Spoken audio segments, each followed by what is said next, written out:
Capítulo 9. Lombard se expresó lentamente. Bueno, estamos fastidiados del todo. Hemos levantado el andamiaje con todos los requisitos de un acuciante drama de supersticiones y fantasías, y todo ello a causa de la coincidencia de dos defunciones.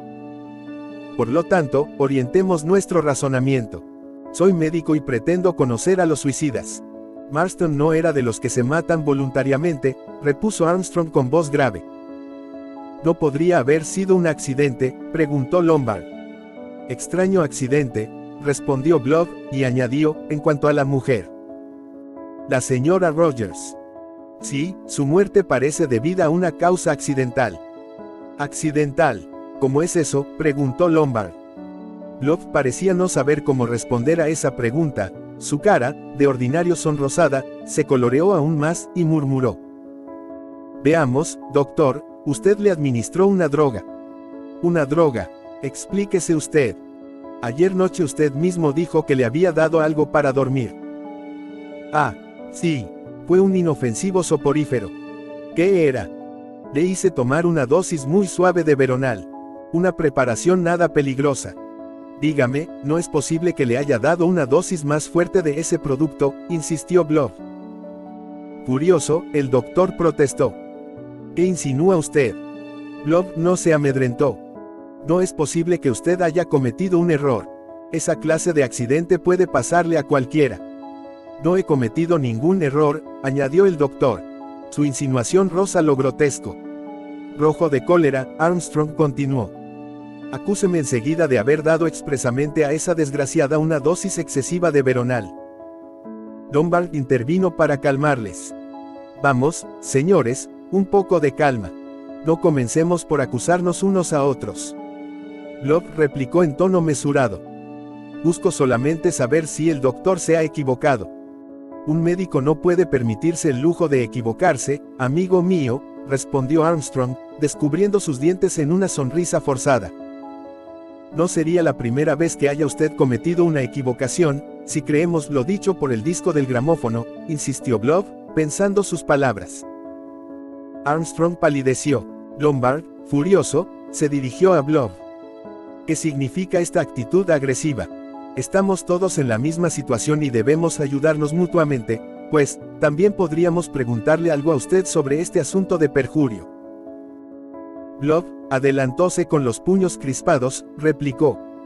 Déjeme tranquilo con esa historia, no son más que mentiras. Me gustaría conocer ciertos detalles acerca de usted. De mí. Sí, quisiera que usted me dijese por qué lleva un revólver, cuando viene usted solo a título de invitado. Es usted muy curioso, Blob. Estoy en mi derecho. Blob, usted no es tan tonto como parece. Puede ser, pero respóndame respecto a ese revólver. Lombard sonrió. Lo he traído porque esperaba caer en una cueva de sinvergüenzas. No era eso lo que usted nos decía anoche, ayer nos engañó usted. En cierto sentido, sí, asintió Lombard. Pues díganos la verdad ahora. Bueno, he dejado creer que estaba invitado en esta lista como los demás. No es cierto. La realidad es que un pequeño judío llamado Morris me ha ofrecido 100 guineas por venir aquí y tener abiertos los ojos para lo que pudiera pasar. Me dijo que yo estaba reputado como hombre de recursos en las situaciones difíciles. ¿Y bien?, insistió Blob. Ah, eso es todo, respondió Lombard en tono sarcástico. Seguramente le habría dicho algo más que eso, añadió Armstrong. No pude sacarle nada más. Era cosa de tomarlo o dejarlo, me dijo, y como yo estaba sin un céntimo, acepté. Con aire de incredulidad, Blob preguntó. ¿Por qué no nos lo dijo usted ayer noche? Lombard hizo un movimiento de hombros muy elocuente. ¿Cómo podía saber yo, querido amigo, si el incidente del gramófono era precisamente por lo que me habían hecho venir aquí? Me hice el inocente y les conté una historia que no me comprometía para nada. Ahora, dijo el doctor, con sonrisa maliciosa, supongo que verá usted las cosas bajo otro aspecto completamente diferente. La cara de Lombard se ensombreció. Sí, ahora creo que estoy como todos ustedes. Las 100 guineas ofrecidas eran el anzuelo que me tendió Mr. Owen para traerme a la ratonera. Hizo una pausa y continuó. Pues juraría que todos estamos cogidos en la misma celda. La muerte de la señora Rogers. La de Tony. La desaparición de los negritos en la mesa del comedor. Sí, la mano de Mr. Owen se ve en todo esto. Pero ¿dónde demonios se esconde ese Owen? Abajo el sonido solemne del batintín llamó a los invitados para comer. Rogers estaba en la puerta del comedor. Cuando los tres hombres bajaban las escaleras se dirigió hacia ellos y les dijo con voz inquieta: «Espero que la comida será de su agrado. Hay jamón y lengua fría y he cocido algunas patatas. También, además, hay queso, biscuits y frutas en conserva». Esa minuta me parece muy aceptable. ¿Tienen entonces muchos víveres de reserva?, preguntó Armstrong. Una gran cantidad, señor, sobre todo en conservas. La despensa está repleta. Esta precaución es indispensable en una isla que puede quedar aislada de la costa por tiempo indefinido. Exacto, aprobó Lombard. Seguidamente los tres individuos entraron al comedor. Es una lástima que Fred Narracott no haya venido esta mañana. ¡Qué mala suerte! Sí, una verdadera mala suerte, terminó Lombard. Miss Brent entró en el comedor. Se le había escapado el ovillo de lana y lo iba recogiendo cuidadosamente. Sentándose a la mesa, indicó: «El tiempo cambia, se ha levantado el viento y las olas están embravecidas». A su vez el juez Waldegrave hizo su entrada con paso lento y mesurado. Bajo sus espesas cejas sus ojos lanzaban centelleantes miradas a los demás invitados. Tras una pausa, les dijo: «Vuestra mañana ha sido completa». En su voz se notaba la ironía. Vera Claythorne hizo su aparición de golpe, parecía sofocada. «Supongo que no me esperaban», se apresuró a decir a manera de excusa. «Llego retrasada». «No es usted la última, pues el general no ha venido todavía», respondió Miss Brent. Rogers, dirigiéndose a esta, preguntó: «Señorita, ¿hay que servir enseguida o quieren esperar?» «El general MacArthur está sentado en una roca contemplando el mar», respondió Vera. «Desde ese sitio dudo mucho de que haya oído el batintín. En todo caso, no está hoy muy normal». «Corro a anunciarle que la comida está servida», se apresuró a decir Rogers. El doctor se levantó precipitadamente. «Voy yo, ustedes pueden empezar». Salió de la habitación y detrás de él se oyó la voz de Rogers. «Señorita, ¿quiere usted lengua o jamón?». Los 5 invitados, sentados alrededor de la mesa, no sabían qué decirse. Fuera, las ráfagas de viento se sucedían. Vera, temblorosa, suspiró. «La tempestad se acerca», Love añadió, para mantener la conversación. «En el tren de Plymouth me encontré con un viejo que no cesaba de decirme que iba a estallar una fuerte tempestad. Es extraordinario cómo esos viejos lobos de mar predicen el tiempo». Rogers fue quitando los platos de la mesa. Bruscamente, con la vajilla en las manos, se detuvo y dijo con voz angustiada: «Oigo correr a alguien». Efectivamente, todos oyeron un ruido precipitado de pasos en la terraza. En este mismo momento todos adivinaron instintivamente lo que pasaba y sus miradas convergieron hacia la puerta. El doctor Armstrong apareció sin aliento. El general MacArthur balbució: «Muerto». La pregunta escapó de los labios de Vera. «Sí, ha muerto», confirmó. Hubo un silencio, un largo silencio. Las 7 personas reunidas en la habitación se miraban, incapaces de pronunciar una sola palabra. La tempestad estalló cuando transportaban el cuerpo del viejo general al interior de la casa. Los invitados esperaron en el vestíbulo. En aquel momento la lluvia caía a raudales y el viento soplaba con fuerza. Mientras Bloch y Armstrong subían las escaleras con el cuerpo del general, Vera penetró en el desierto comedor. Estaba tal como lo habían dejado, los entremeses permanecían intactos sobre la mesa. Vera se dirigió hacia ella y en este momento Rogers entró despacito. Sobresaltándose al ver a la joven y, mirándola fijamente, balbució: «Miss, venía a ver». «Usted tiene razón, Rogers. Véalo usted mismo, no quedan más que 7». El cadáver yacía sobre la cama. Después de un breve examen, el doctor abandonó el dormitorio y bajó a reunirse con los demás. Los encontró reunidos en el salón. Miss Brent se entretenía con su labor. Vera, de pie cerca de la ventana, miraba la lluvia caer a raudales. Love estaba sentado, Lombard se paseaba nervioso por la habitación. En el fondo de la estancia estaba con los ojos cerrados, instalado en un butacón, el juez Wargrave. A la entrada del doctor pareció despertar y preguntó: ¿Y qué, doctor? Muy pálido, Armstrong respondió: no se trata de una crisis cardíaca ni de nada por el estilo. MacArthur fue golpeado con un martillo o algo parecido en la cabeza. Hubo un ligero murmullo, pero la voz del juez Wargrave lo extinguió. ¿Ha encontrado el instrumento del crimen? No. Pero usted parece estar muy seguro de lo que dice. Segurísimo. Ahora sabemos exactamente dónde estamos, declaró, calmado, el juez. No había lugar a duda, el juez tomaba el mando de la situación. Durante la mañana permaneció inmóvil en el butacón de mimbre, evitando desplegar toda actividad.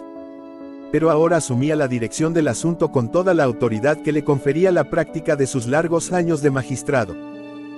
Esclareciéndose la voz, tomó la palabra.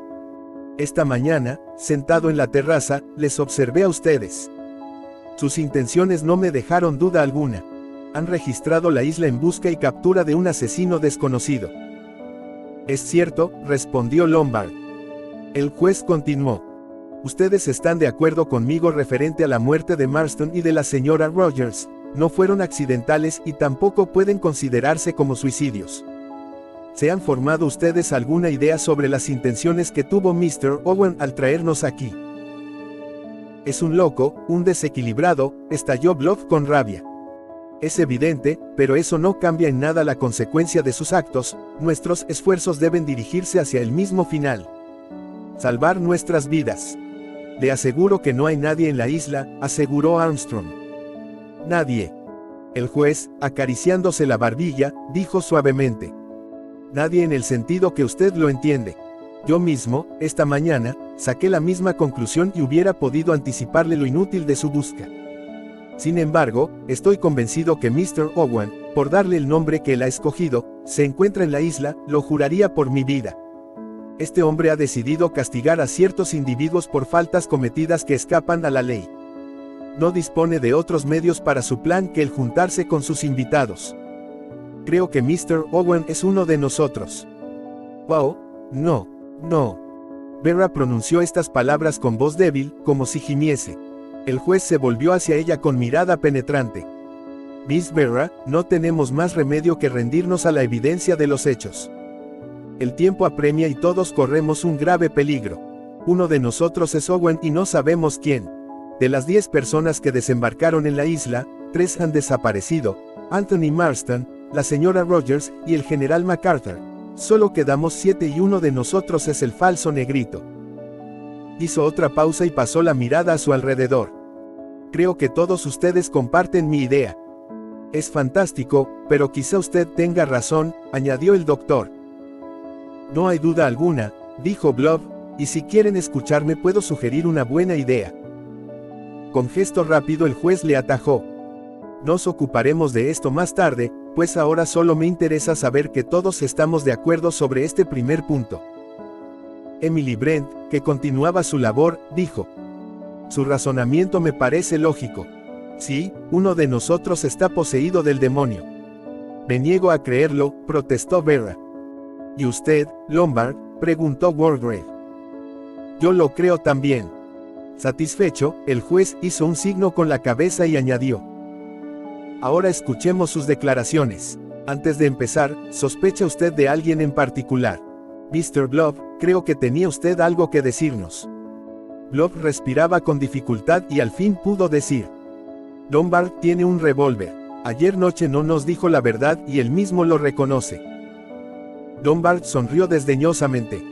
Creo prudente explicarme una vez más. Lo hizo en términos breves y concisos. ¿Qué prueba tiene usted que darnos?, preguntó Bluff. Nada corrobora su historia.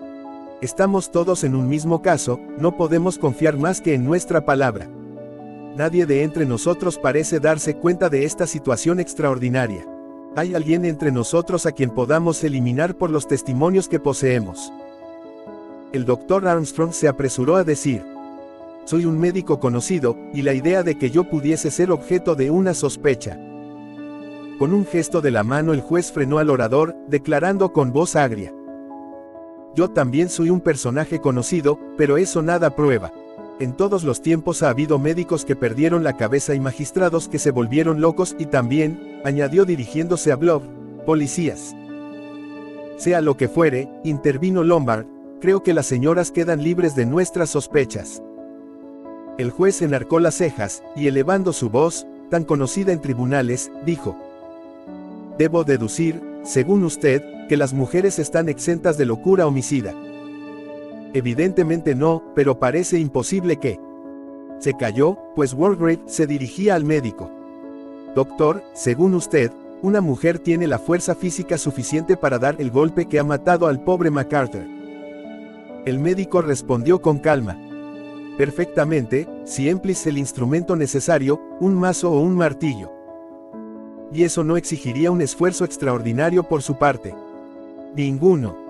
El juez Waldegrave torció su cuello de tortuga y continuó: las otras dos muertes resultaron por la absorción de un veneno, y en esto no hay discusión posible. Ese acto pudo ser realizado por una persona sin necesidad de emplear el más mínimo esfuerzo físico. Vera exclamó con cólera: pero usted está loco. Lentamente, el juez volvió los ojos hacia ella y la envolvió con su mirada fría e impasible de hombre acostumbrado a juzgar a los humanos. Vera pensaba: este juez me observa como un objeto de experimentación y, la idea vino de repente con gran sorpresa suya, a este hombre no le soy simpática. Muy dueño de sus palabras, el magistrado le aconsejó: querida jovencita, le ruego que trate de dominar sus sentimientos. Yo no acuso, e inclinándose hacia Miss Brent, espero, Miss Brent, que usted no se habrá ofendido por mi insistencia al considerarnos a todos igualmente sospechosos. Miss Brent no levantó la cabeza de su labor, y con un tono glacial respondió: la idea de que pudiese ser acusada de la muerte de uno de mis semejantes, y con mayor motivo si son tres, parecerá grotesca a los que conozcan mi carácter. Pero comprendo la situación, siéndonos extraños los unos a los otros, nadie puede dejar de ser sospechoso, ya que ninguno puede presentar pruebas de su inocencia. Como acabo de decir, entre nosotros hay un monstruo. Así, todos estamos de acuerdo, dijo el juez. Llevaremos la averiguación sin exceptuar a nadie y no tendremos en cuenta ni el carácter moral ni la clase social de cada uno de nosotros. Y en cuanto a Rogers, preguntó Lombard. ¿Qué?, exclamó el juez sin mirarle. Según mi opinión, Rogers debiera de ser tachado de la lista, replicó Lombard. ¿Y por qué? Explíquese. Lo primero es que no tiene la inteligencia para realizar tales hechos y por otra parte su mujer fue una de las víctimas. Una vez más centellearon los ojos del juez. En mis tiempos he visto muchos hombres llevados ante el tribunal bajo la acusación de asesinato de sus mujeres y con las pruebas aportadas han sido reconocidos culpables. No busco contradecirle a usted, dijo Blob. Que un hombre asesine a su mujer entra en la esfera de las posibilidades. Es hasta casi natural, añadiría yo. Pero no en el caso de Rogers, hasta admitiría que la hubiese matado por temor a que ella lo denunciase o por haberle cobrado aversión y hasta quizá por querer contraer segundas nupcias con alguna jovencita, pero no veo en el enigmático Mr. Owen que se toma la justicia por su mano y comienza por suprimir a su esposa por un crimen que ha cometido en complicidad. El juez Waldegrave le observó. Usted se basa sobre lo que hemos oído para formarse de él una opinión, pero ignoramos si Rogers y su mujer realizaron verdaderamente la muerte de su señora. Puede ser que la acusación fuera falsa con objeto de colocar a Rogers en la misma situación que todos nosotros. El terror que ayer noche demostró la mujer de Rogers podría ser causado al darse cuenta del desarreglo mental de su marido. Piense usted como quiera, añadió Lombard. Owen es uno de nosotros y no hagamos excepción alguna. Nos atenemos a su parecer. Repito que no haré ninguna excepción, no se ha de tener en cuenta la moralidad ni el nivel social de nadie, por ahora lo que importa es examinar el caso de cada uno según los hechos. En otros términos, hay entre nosotros una o varias personas que no hubiesen podido materialmente administrar el cianuro a Marston o una fuerte dosis de soporíferos a la señora Rogers y golpear sañudamente al general. Esto está bien hablado, exclamó Blob. Vayamos al fondo del asunto. En cuanto a la muerte del joven Marston es muy difícil descubrir al culpable. Hemos supuesto que alguien desde la terraza, Por la ventana abierta echó en el vaso, que estaba en la mesa, el veneno. Pero también es cierto que uno de los que estábamos en el salón hubiera podido hacerlo. No recuerdo exactamente si Rogers estaba en la habitación en esos momentos, pero los demás sí que estábamos presentes. Después de un silencio continuó. Ocupémonos ahora de la muerte de la mujer de Rogers. En este caso los dos principales sospechosos son el marido y el médico, tanto el uno como el otro reúnen todas las probabilidades. Armstrong se levantó tembloroso. Protesto de esa insinuación. Juro haber administrado tan solo la dosis necesaria para que descansara. Doctor. La voz del juez invitando al doctor a que no continuase sirvió para interrumpirle, mas continuó. Su indignación me parece natural, pero admito, sin embargo, que nosotros debemos tomar en consideración todos los aspectos que los hechos presentan.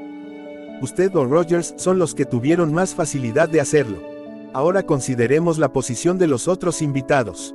¿Qué posibilidad teníamos Blob, Miss Brent, Miss Vera, Lombard y yo de echar el veneno en el vaso? ¿Puede alguno ser inocente? No lo creo. Vera exclamó furiosa. No me encontraba cerca de la mujer, ustedes fueron testigos. El juez Walgrave reflexionó un instante. Por lo que recuerdo, he aquí cómo ocurrió. Si me equivoco, les ruego que me rectifiquen. Marston y usted, Lombard, dejaron el cuerpo sobre el sofá y el doctor vino a examinarla. Mandó a Rogers en busca del coñac, y entonces nos inquietamos por saber de dónde provenía la voz acusadora y nos dirigimos todos a la habitación contigua, a excepción de Miss Brent, que permaneció sola con la mujer desvanecida. Los colores aparecieron en la cara de Miss Brent, la cual dejó su labor y declaró: «Es monstruoso eso». El juez, implacable, continuó: «Cuando volvimos a esta habitación, usted, Miss Brent, estaba inclinada sobre la mujer». Emily Brent replicó: «La piedad es, pues, un crimen a sus ojos.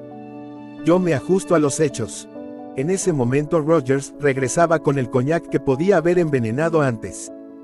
El vasito con el licor le fue dado a la enferma y poco después, entre el doctor y Rogers ayudaron a acostarla, dándole a Armstrong un sedante. «Eso es lo que pasó», confirmó Blob. «El juez, Lombard, Miss Vera y yo estamos a salvo de toda sospecha». Estas palabras las había dicho con fuerza y aire triunfante, pero el juez le miró fijamente y murmuró: «Ah, usted lo cree así. Debemos tener en cuenta cualquier eventualidad». «No lo comprendo», respondió Blob, sorprendido. Walgrave se explicó de esta forma. Arriba, en su habitación, la señora Rogers estaba en su cama. El sedante administrado por el doctor comienza a producir su efecto. Está adormecida y sin voluntad alguna. Supongamos que en este instante alguien ha llegado trayendo, digamos, un comprimido o una poción diciéndole: «El doctor quiere que se tome usted este medicamento». ¿Dudan ustedes que ella no se lo hubiese tomado sin reflexionar? Hubo un silencio. Blob movía los pies y en su frente aparecían gotas de sudor. Lombard tomó la palabra. «No puedo aceptar esa versión.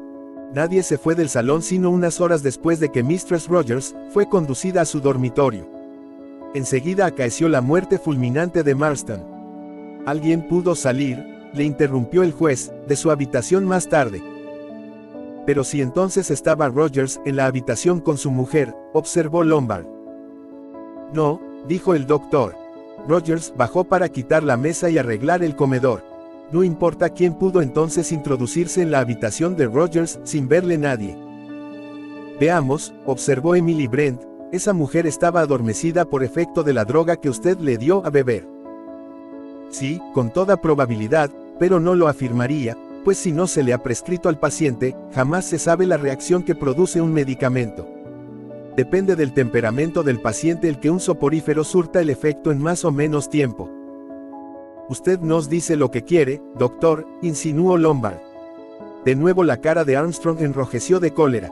Una vez más la voz fría del magistrado detuvo las protestas del médico. «Las recriminaciones no nos llevan a ningún resultado, solo interesan los hechos.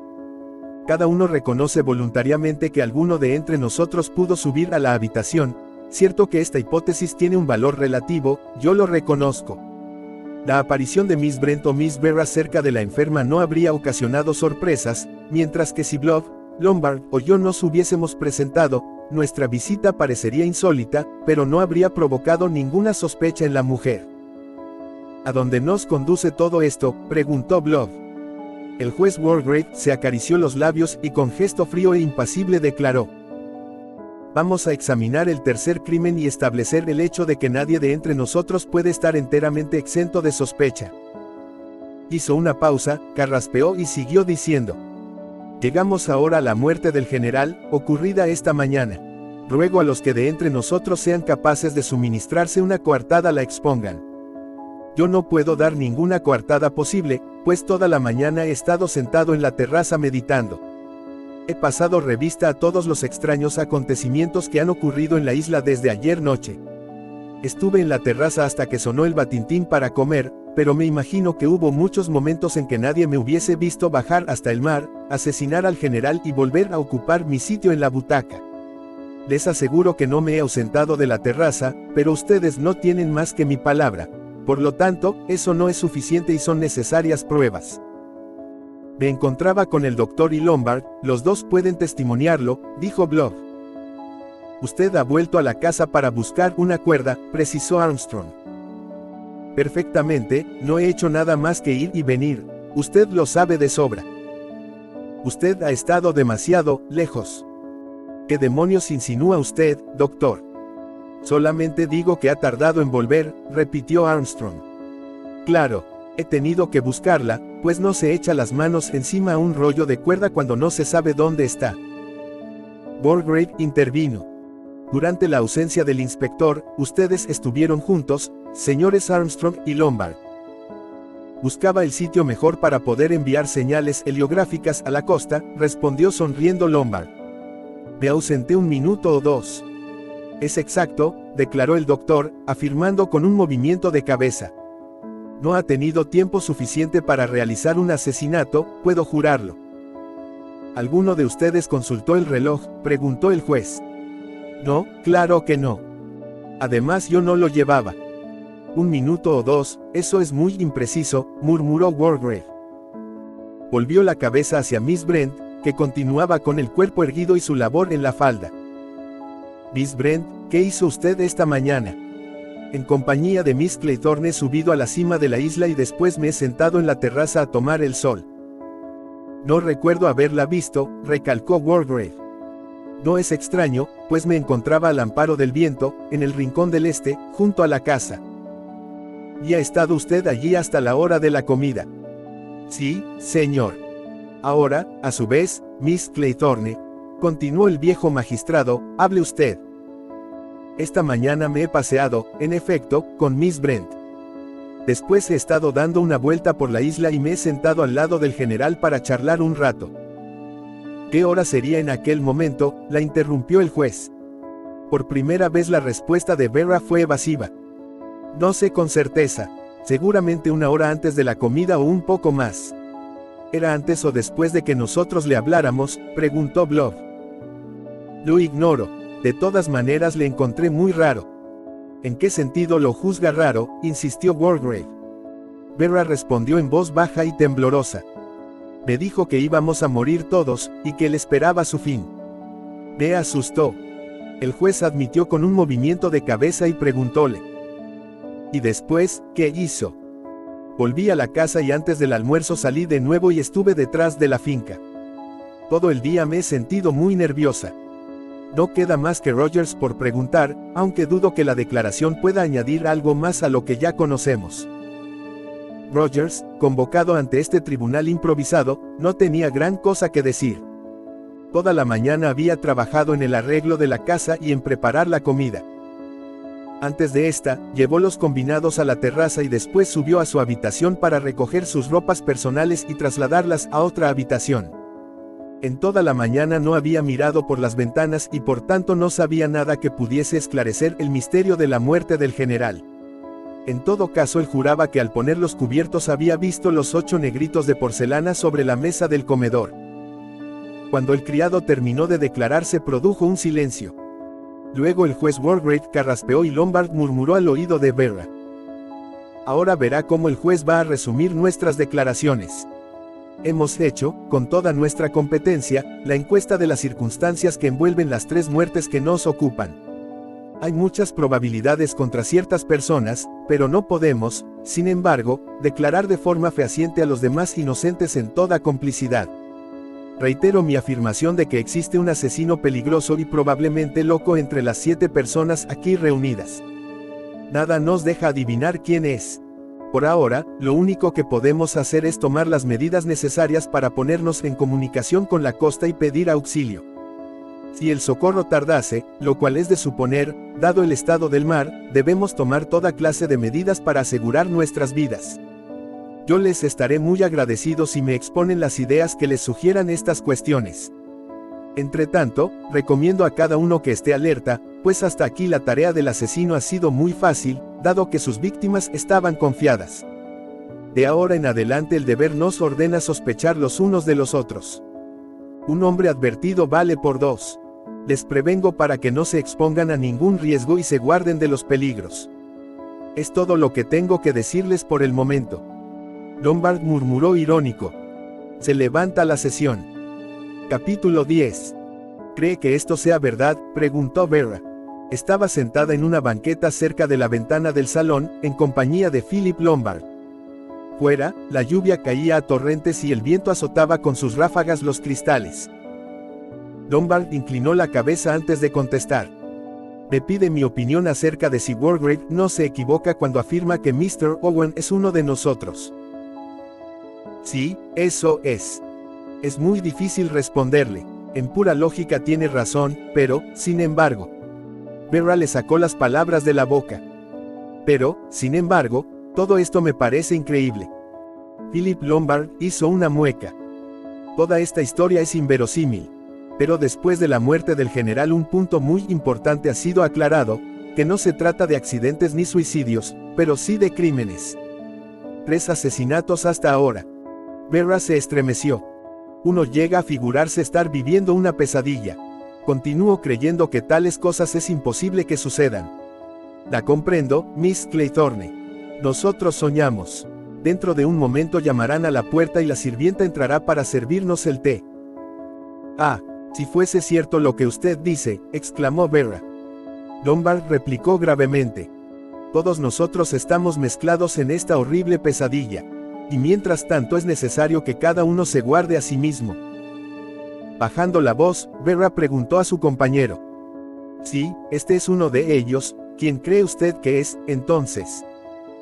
Por lo que veo, usted hace una excepción en lo que se refiere a nosotros 2. Yo la apruebo, pues sé perfectamente que no soy el asesino, y en cuanto a usted la creo una persona sana de espíritu. Es usted la joven más inteligente y sensata que he conocido, le doy mi palabra. Con sonrisa maliciosa le respondió. Es usted muy galante, señor Lombard, gracias. Veamos, Miss Vera, no me devolverá el cumplido. Después de un breve silencio, Vera respondió. Usted mismo ha confesado que no da importancia a la vida humana y no me lo imagino dictando el disco del gramófono. Tiene mucha razón.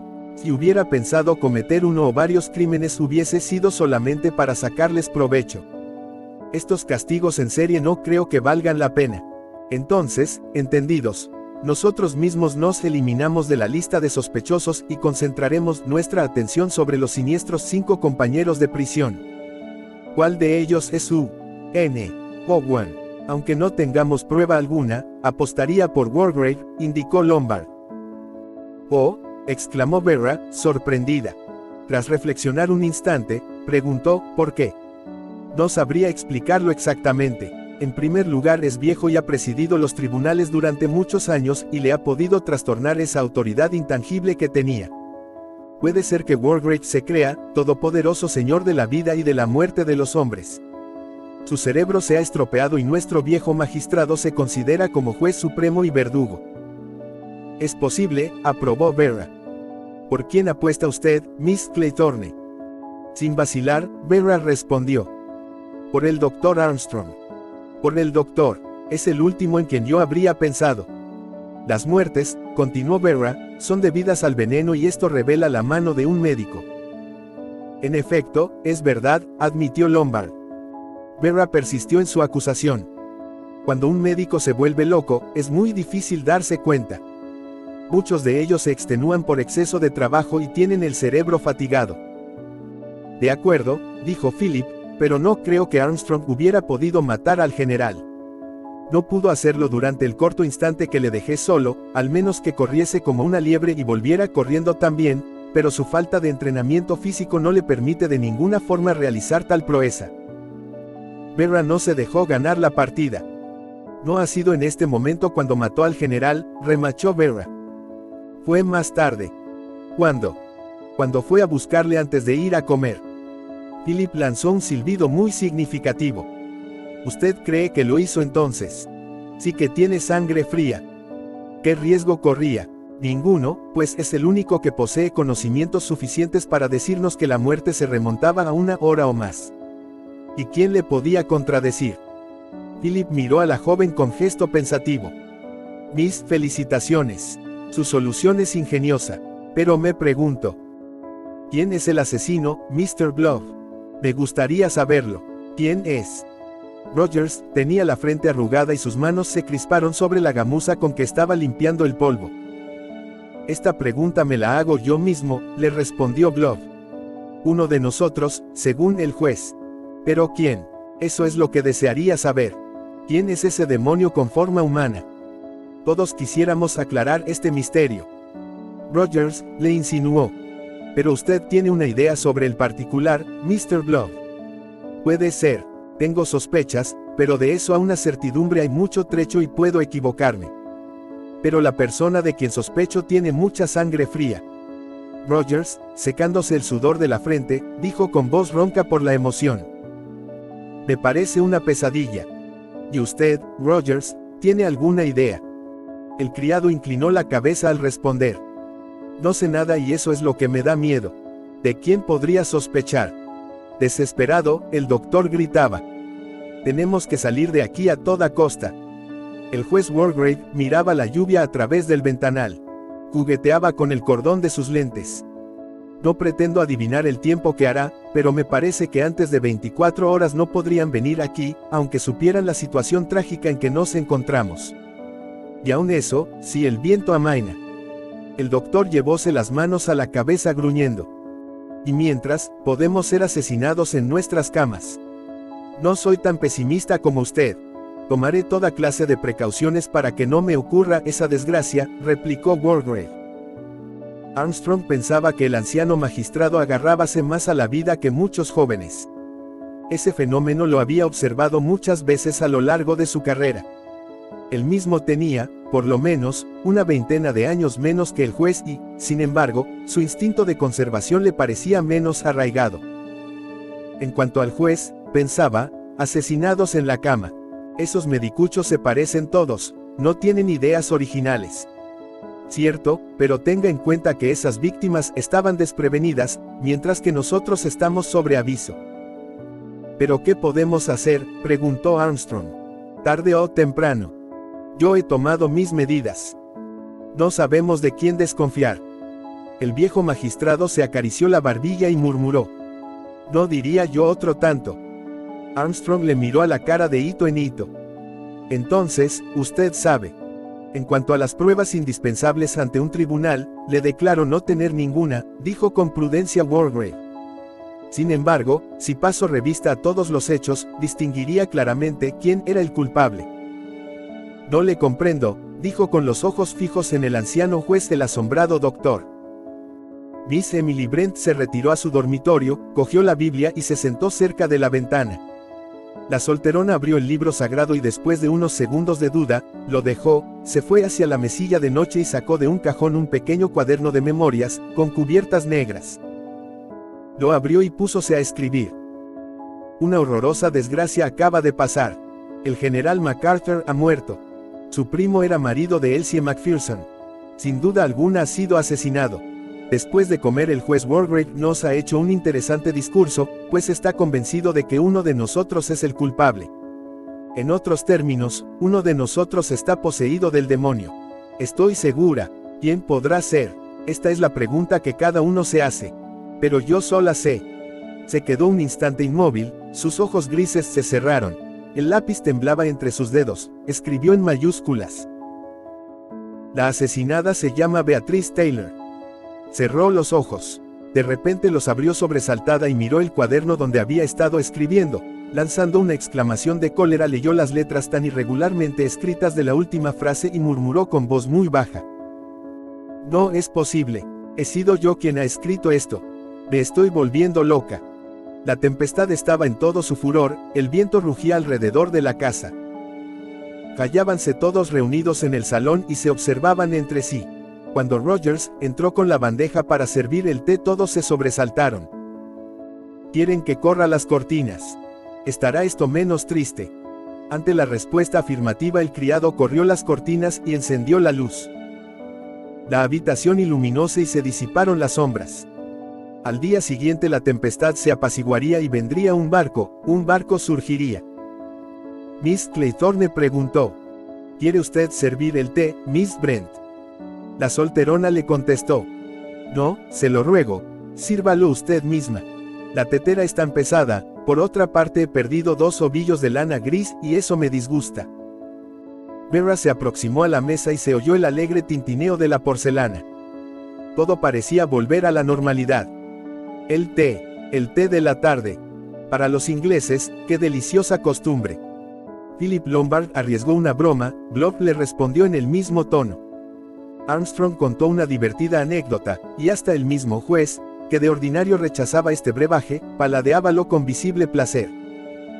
En este ambiente de tranquilidad, Rogers entró con cara descompuesta y farfullando nerviosamente. Perdón, señores. ¿Alguno de ustedes sabría en dónde está la cortina del cuarto de baño? Lombard levantó bruscamente la cabeza. La cortina del cuarto de baño. ¿Qué diantre nos cuenta usted? Ha desaparecido, señor. No está en la ventana. He dado una vuelta por las habitaciones para echar las cortinas, pero la del cuarto de baño no estaba. ¿Estaba esta mañana?, preguntó Wargrave. Oh, sí, señor. ¿Qué clase de cortina era? Era de hule rojo, impermeable y hacía juego con los ladrillos. ¿Ya ha desaparecido?, preguntó Lombard. Sí, señor, ha desaparecido. Se miraron unos a otros. Blob dijo lentamente: Después de todo, ¿qué importa? Esta desaparición es insensata, como todo lo que está ocurriendo, pero no hay por qué alarmarse, pues no se puede asesinar a nadie con una cortina de hule. Pensemos en otra cosa. Bien, señor, gracias, dijo Rogers. El criado salió de la habitación y cerró la puerta tras sí. De nuevo el miedo se instaló en el salón y una vez más los invitados se observaron con ansia disimulada. Llegó la hora de la cena. La cena, compuesta principalmente de conservas, transcurrió a toda prisa y Rogers se apresuró a levantar los manteles.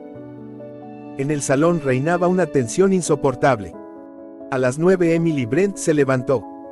Subo a acostarme, anunció. Yo también, dijo Vera. Las 2 mujeres subieron acompañadas de Lombard y Blob.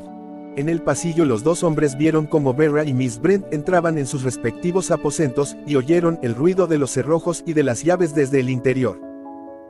No es necesario recomendarles que se cierren con llave, exclamó Blob. Ya lo hacen. En todo caso están en seguridad por esta noche, añadió Lombard cuando bajaban. 1 hora más tarde, los 4 hombres se retiraron a sus dormitorios.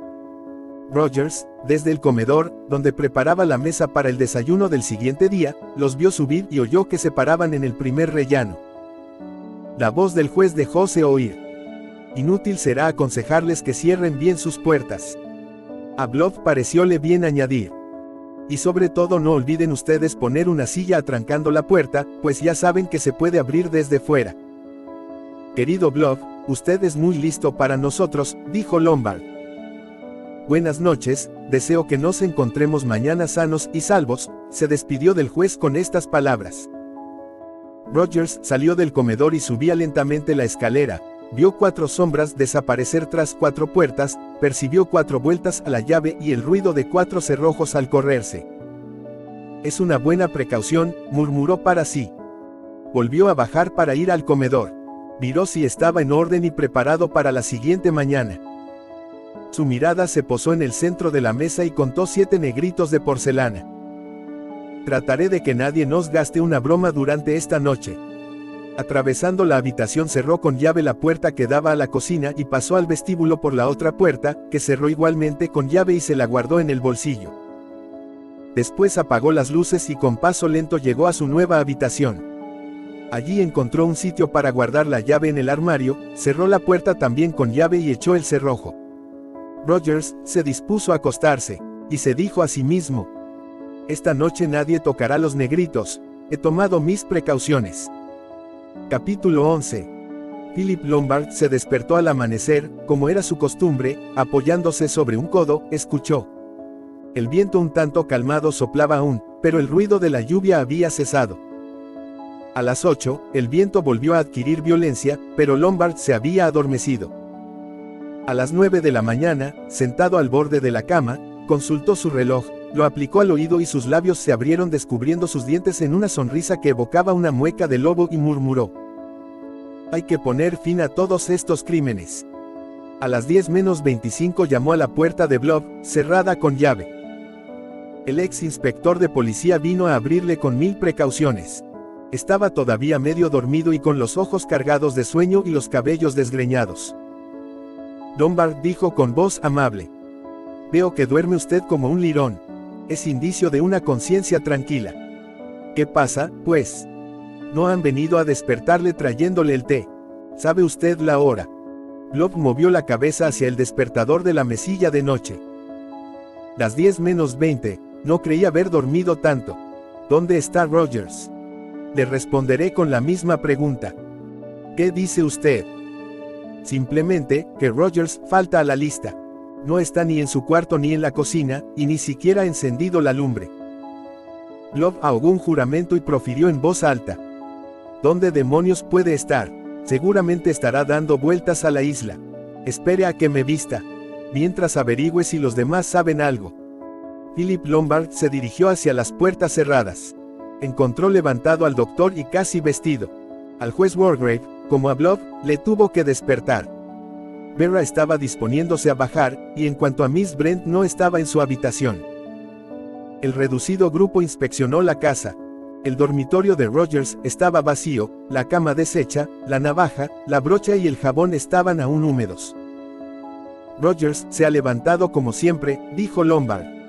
En voz baja, Vera, tratando de ocultar su emoción, preguntó: ¿no creen que pueda estar oculto en algún rincón para espiarnos? Amiga mía, contestó Lombard, nada nos puede ya sorprender, haremos bien en resguardarnos hasta que le encontremos. Opino que debe estar haciendo algo por la isla, replicó Armstrong. Blob, ya vestido, pero no afeitado, se les unió. ¿Dónde está Miss Brent? Otro misterio, preguntó. Cuando llegaron al vestíbulo entraba por otra puerta Emily Brent, llevaba puesto un impermeable. El mar sigue esta mañana con mucho oleaje, dijo, y dudo que ningún barco pueda llegar hoy a la isla. Blob preguntó a la solterona: ¿se ha paseado usted sola esta mañana? Es usted una incalificable imprudente. Tranquilícese, Mr. Blob, he andado con precauciones y con los ojos bien abiertos. ¿Ha visto usted a Rogers en algún sitio? Rogers, preguntó enarcando las cejas. No, no le he visto esta mañana. ¿Por qué? Wargrave, correctamente vestido y muy bien afeitado, bajaba lentamente las escaleras. Se dirigió hacia la puerta abierta del comedor y observó: ah, la mesa está ya preparada para el desayuno. Rogers ha debido de prepararla anoche, repuso Lombard. Entraron en el comedor y vieron los platos puestos, los cubiertos de plata en su sitio, la hilera de tazas y platitos sobre la mesa y las rodajas de fieltro esperando la cafetera y la leche calientes. Vera fue la primera que lo advirtió. Cogió al anciano juez por el brazo y la violencia de su gesto hizo que éste se sobresaltase. Los negritos. Mírelos. No había más que 6 figuritas en el centro de la mesa. Se le encontró más tarde en la leñera, al otro lado de la casa. Había estado partiendo leña para hacer fuego y tenía aún en la mano la pequeña hacha, mientras que otra, más grande y fuerte, estaba apoyada en la puerta, llena de sangre fresca, explicando demasiado la herida profunda que tenía Rogers en su cráneo. Ha sido muy fácil, dijo el doctor. El asesino se ha deslizado por detrás, levantó la pesada hacha y la dejó caer en la cabeza de Rogers en el momento en que éste se inclinaba. Para asestar tal golpe, el asesino debía de ser muy fuerte, preguntó Walgrave al doctor, que respondió: una mujer hubiese sido capaz. Armstrong miró a su alrededor, y no viendo a Vera ni a Miss Brent, que se habían marchado a la cocina, continuó: la joven, aún más, pues es una atleta. En cuanto a Miss Brent, parece muy débil, pero esta clase de mujeres poseen de ordinario una gran fuerza nerviosa. Recuerden que una persona atacada de locura puede desarrollar una energía increíble. Pensativamente el juez asintió con la cabeza. Love se levantó suspirando. Ni la menor huella digital. El asesino tuvo la precaución de limpiar el mango después de cometer su crimen. Una risa histérica se oyó. Todos se volvieron. Vera estaba en medio del patio. Sacudida por un acceso de hilaridad gritaba: crían abejas en esta isla. Dígame dónde se busca la miel. Ah. La miraban sin comprender nada. Dijérase que esta joven tan inteligente se volvía loca. Siguió gritando: ¿por qué me miran así? ¿Me creen loca? Pues mi pregunta no tiene nada de extravagante. Hay abejas, colmenas, abejas. No lo comprenden ustedes. No han leído la canción de cuna. Está en sus dormitorios para que la aprendan. Si hubiéramos reflexionado un momento, hubiéramos ido enseguida a la leñera, donde Rogers cortaba leña, pues 7 negritos cortaban leña con un hacha. ¿Y cuál es la estrofa siguiente? 6 negritos jugaban con una colmena, y ahí por qué pregunto si se crían abejas en esta isla. Dios mío, qué raro, qué extraño. De nuevo estalló su risa de loca. El doctor se adelantó y le dio un cachete en la cara. Tipando y jadeando tragó saliva. Al cabo de un instante continuó: gracias, doctor, ahora me encuentro mejor. Su voz volvía a ser calmosa y recobró su actitud ponderada de profesora de cultura física. Dio media vuelta y se dirigió hacia la cocina, diciendo: Miss Brent y yo prepararemos el desayuno. Podrían traernos algunos trozos de leña para encender la lumbre. Los dedos del doctor habían dejado unas huellas sonrosadas en la mejilla de Vera. Cuando desapareció, Glove dijo al doctor: tiene usted la mano pesada. Era necesario, ya tenemos bastantes horrores para venirnos con crisis nerviosas, prorrumpió a manera de excusa. Oh, Miss Claythorne no tiene nada de histérica, objetó Lombard. No, al contrario, veo en ella una joven muy sana de cuerpo y espíritu, pero con todas estas emociones violentas eso le pasa a cualquiera. Recogieron la poca leña que Rogers había partido y la llevaron a la cocina, donde estaban las 2 mujeres trabajando. Miss Brent vaciaba las cenizas del fogón, y Vera, con la ayuda de un cuchillo, quitaba la grasa. Emily dijo a los señores que le trajeron el combustible. Gracias, vamos a darnos prisa para que dentro de media hora esté todo dispuesto. Es preciso ante todo hacer hervir el agua. El inspector Glove preguntó a Philip Lombard con voz ronca: ¿sabe usted qué pienso? Desde el momento que usted piensa decírmelo es inútil que me rompa la cabeza adivinándolo, replicó riendo. El inspector era un hombre serio y que no admitía bromas. Sin pestañear continuó: esto me recuerda un caso que pasó en América. Un señor ya viejo y su mujer fueron asesinados a hachazos. El drama tuvo lugar por la mañana y no había nadie en la casa más que su hija y la criada. Durante el juicio se demostró que ésta no pudo cometer el asesinato, y en cuanto a la otra, la hija, era una solterona de excelente reputación. Se la reconoció igualmente inocente y jamás se descubrió al culpable. Este caso lo he recordado al ver el hacha y la solterona tan tranquila en la cocina, pues ni se ha inmutado. En cuanto a la joven, ¿qué más lógico que esta crisis nerviosa? ¿No opina usted así? Puede ser, respondió lacónicamente Lombard. Glove continuó: pero la vieja, tan cuidadosa con su delantal, me recordaba a la señora Rogers cuando nos decía: el desayuno estará dispuesto dentro de media hora. Me parece que esta mujer está loca de atar, pues casi todas estas solteronas terminan lo mismo. No quiero decir con esto que tengan la mano homicida, pero sí que muchas pierden la cabeza. Empiezo a creer que Miss Brent tiene una locura mística, que se imagina ser el instrumento de la justicia divina o algo por el estilo. Cuando está en su cuarto siempre lee la Biblia. Philip Lombard lanzó un suspiro y declaró: pero esto no es prueba de desequilibrio mental. El inspector obstinóse. Esta mañana ha salido con un impermeable y nos dijo que había ido a ver el mar. El otro bajó la cabeza, agregando. Rogers fue asesinado en las primeras horas de la mañana. Miss Brent no tenía ninguna necesidad de pasearse por la isla unas horas después del crimen. Créame, el asesino de Rogers se las ha arreglado para que le encontremos, esta mañana, durmiendo en su cama. Me atrevo a señalar, querido Lombard, que si esta mujer fuera inocente se hubiese asustado de andar sola por la isla. Pero claro, si ella es culpable no tiene que temer de nadie, luego ella es la criminal.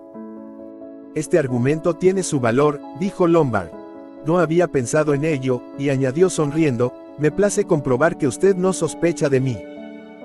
Un poco confuso, Blob respondió. No le niego que al principio sospeché de usted, su revólver, la extraña historia que nos contó, o mejor dicho que nos ocultó.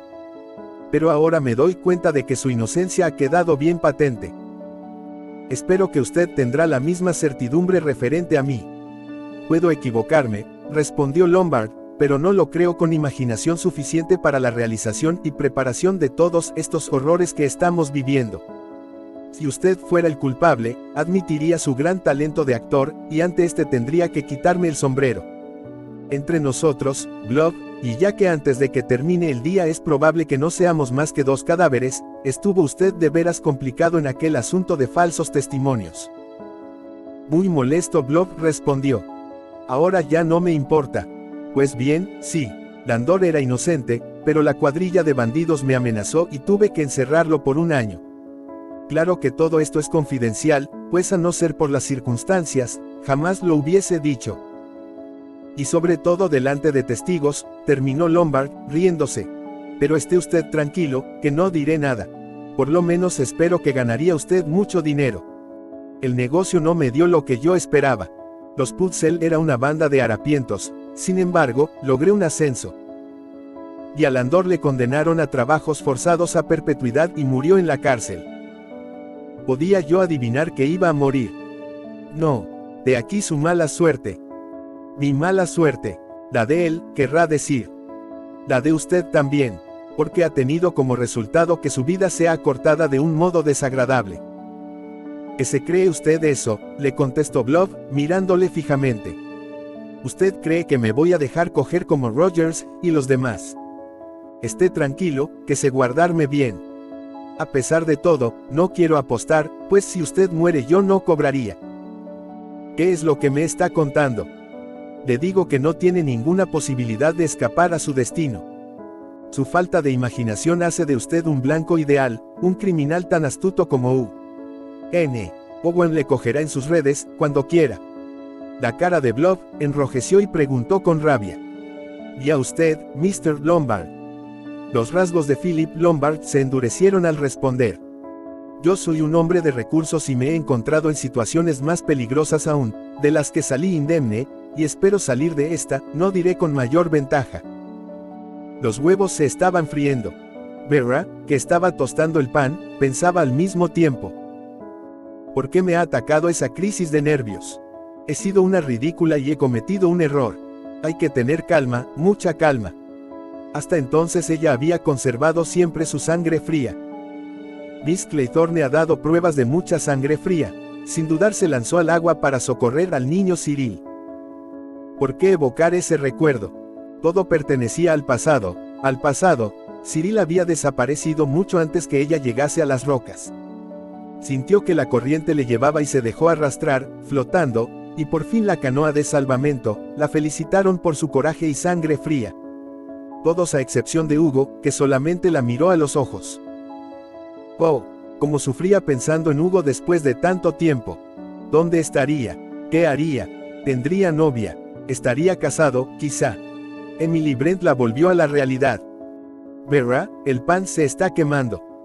Perdóneme, Miss Brent, estoy aturdida. Emily Brent sacaba de la sartén el último huevo frito. Disponiendo otro pedazo de pan para tostarlo, Vera observó. Usted tiene una calma extraordinaria, Miss Brent. Me enseñaron en mi juventud a dominar los nervios y a no causar molestias. Entonces, ¿no tiene miedo? Vera hizo una pausa y añadió, ¿o no teme a la muerte? Morir. Emily Brent tuvo una sensación como si una aguja le traspasase la cabeza. Morir. Los demás morían, pero no ella. Esta Vera no comprendía nada. Los Brent no habían tenido jamás miedo. Sus antepasados estuvieron al servicio del rey y afrontaron la muerte con serenidad. Llevaron una vida tan recta como ella, jamás había hecho algo que la hiciese sonrojarse. El Señor vela por los suyos. No temáis los terrores de la noche, ni la flecha que golpea el día.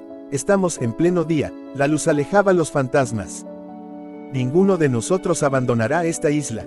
¿Quién dijo estas palabras? El general MacArthur, cuyo primo estaba casado con Elsie Macpherson. No parecía que le hubiese atormentado esta idea y la acogió con serenidad.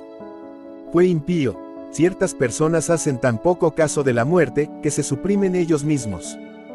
Beatrice Taylor. Esta noche pasada soñó son Beatriz.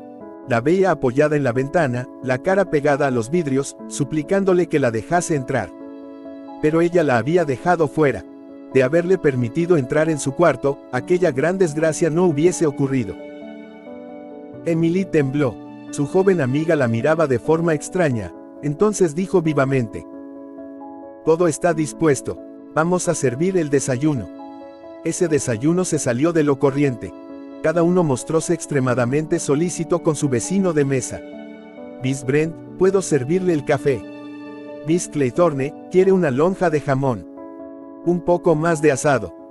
Había 6 personas, todas aparentemente normales y dueñas de su sangre fría.